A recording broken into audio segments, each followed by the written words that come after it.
இன்றைக்கி டே 80 இன்னும் ஒரு 10 நாள் தான் இருக்குது. அதுக்குள்ளே ஒரு ஃபஸ்ட் டே அன்றைக்கி ஒரு சின்ன கிளிப் எடுத்தேன். அந்த கிளிப்பை இன்றைக்கி ஷேர் பண்ணணும்னு தோணுச்சு. அந்த வீடியோ பார்த்துட்டு வாங்க. Pre workout time. ஆக்சுவலாக எனக்கு இந்த யூனிவர்சல் சைன் மேலே ரொம்ப நம்பிக்கை இருக்குது. நேற்று வந்து அந்த வீடியோ ரெக்கார்ட் பண்ணி முடித்தேன். இன்றைக்கி டே 1. நேற்று ரெக்கார்ட் பண்ணி முடிச்சோன்னே சரி இன்னிலேருந்து ஸ்டார்ட் பண்ணிடணும்னு சொல்லி ஒரு மைண்ட் செட்டில் ரெடியாக இருந்தேன்.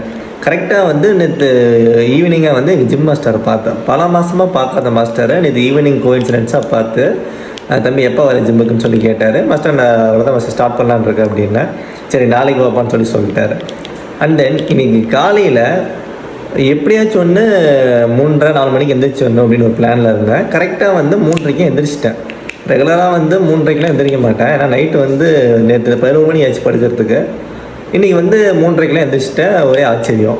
அண்ட் எப்போ ஜிம்முக்கு போகலான்றக்க டைம். இப்போ என்ன ஆச்சுன்னா கரெக்டாக கிளம்பிட்டேன். வெளியே மழை பெய்யுது. ஆக்சுவலாக நம்ம ஏதாச்சும் ஒன்று மாறணும்னு நினச்சாலே மழை வரும்னு சொல்லுவாங்க. நான் இப்போ தான் என் கண்குள்ளே பார்க்குறேன்.